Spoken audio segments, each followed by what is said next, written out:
Now welcome to another lightning response video. Today we're going to do a few questions and we will kick it off with this one from Jared Locke, who asked, "Hey Thor, touching on Luke's famous question, is the dark side stronger? I would say no, but I think the answer depends on the individual's goals and personal truth. Do they seek power over others or over their philosophical self? The dark side may grant greater destructive power, while the light side shows the path towards enlightenment and harmony with all life, which is a form of power. I can see a Sith and a Jedi having equal connections to the Force, both displaying incredible feats of power, but in entirely different ways. Say the Sith focuses inward on their anger and summons lightning that sets a small village on fire, and then the Jedi reaches outward on the environment, causes rain to fall, and douses the fire. Which is more powerful? Would love to hear your thoughts. Love this channel, love the talks. May the Force be with you." And I think you're basically hitting the nail on the head here. If we go back to the movie, to their question in the movie, is the dark side stronger, and the context around it, Yoda is telling Luke at that time that once you start down the dark path, forever will it dominate your destiny, consume you it will, as it did Obi-Wan's apprentice. And that's when Luke is like, Vader, is the dark side stronger?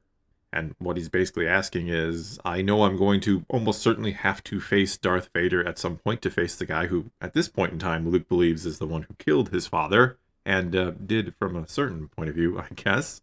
So he's asking, is the dark side just inherently going to be stronger than what you're teaching me here?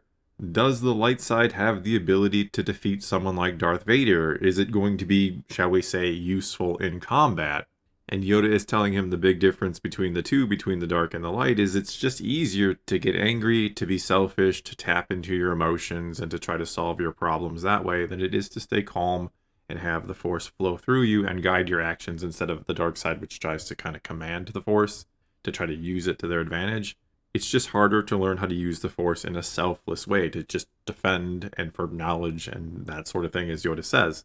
It's also kind of like you pointed out in your comment, it's easier to destroy than to create, and that's what the dark side does. It destroys its user, destroys those around the user, while the light side, those who use it, the Jedi, again, they're seeking knowledge and defense. They're seeking to create things or to protect things. And it's not as flashy, shall we say, to be the protector than it is to be the aggressor, the attacker who has lightning coming out of their fingertips and can blow stuff up, than it is the guy who can maybe put the fire out, if you will.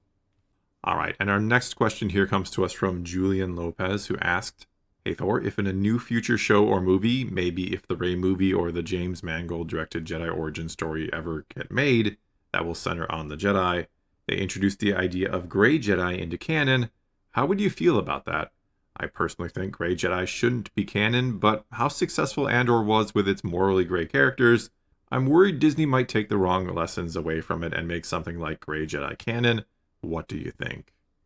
And I have had a similar fear that Disney and Lucasfilm might take the wrong lessons away from Andor's success, and it's not an overwhelming success if we're being completely fair and honest here. Yes, it does seem to get a lot of critical praise. It does seem to have a very die-hard fan base within the Star Wars fan base, and I think it is a fantastic show, but the viewership numbers weren't overwhelmingly amazing for the show, so who knows how much influence it's going to have in the future. We'll have to wait and see. But let's just assume internally they do see it as a big success and they want to do more like it. Do I think they would bring in Grey Jedi? I mean, potentially. Not that I want to see that. I think the idea of Grey Jedi is just a silly one. I know some people out there love it and they think Force and balance is all about equal dark and light and walking the line. And I have made countless videos about why that is not true.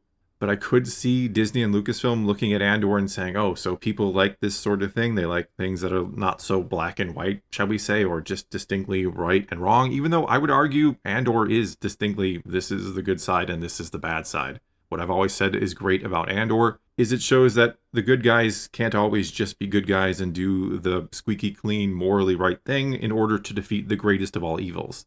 That the quandary of good is, how do you remain good, the good guy, when the evil guys, when the bad guys are doing just whatever they want? Do you have to remain, shall we say, moral in all your actions, or are you justified to cross the line a little bit, or maybe a lot, in the case of a character like Luthen Rael, and make some really hard decisions in order to defeat evil? No, I think the problem with that, and I'm not saying this is the case in Star Wars or in Andor, the Empire is obviously a really, really bad regime, and the Emperor we know is a Sith.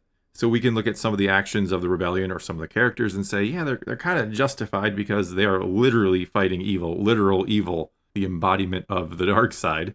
But in the real world, I think we have to be more careful about what we deem evil and then the actions we take and are justified by, again, claiming something is evil.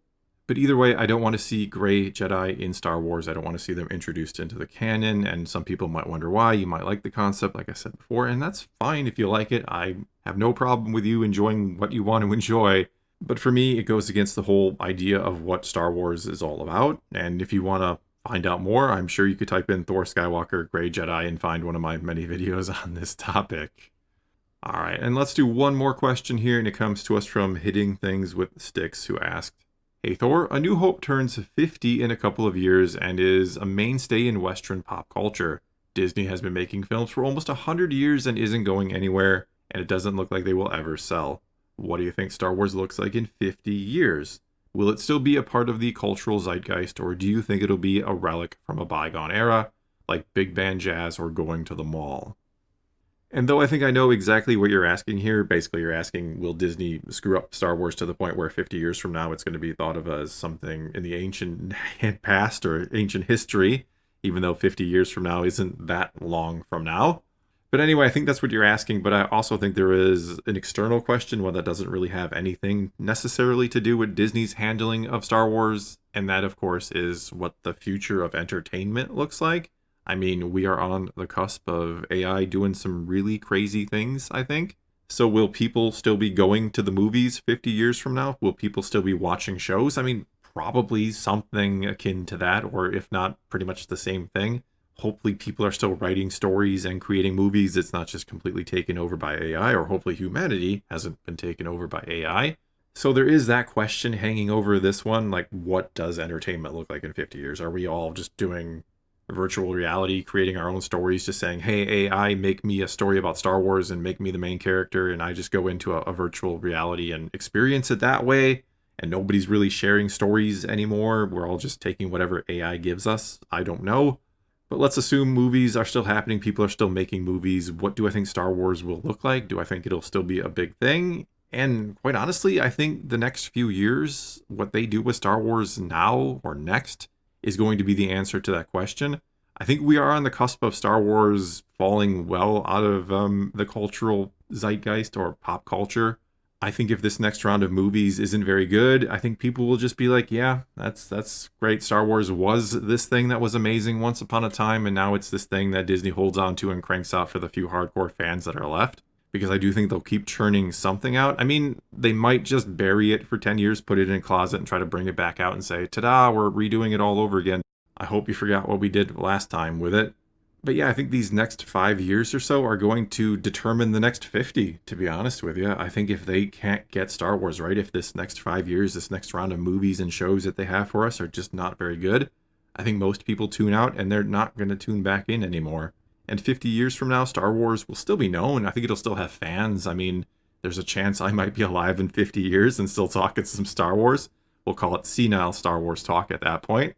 But you'll still have people alive who remember it, who love it, and who still want to partake in it. But it could be so far outside the mainstream that they're just kind of a niche following, if that makes sense. I don't know. I hope that's not the case, but we'll have to see. Or some of us will have to see. I don't know if that'll be me or not.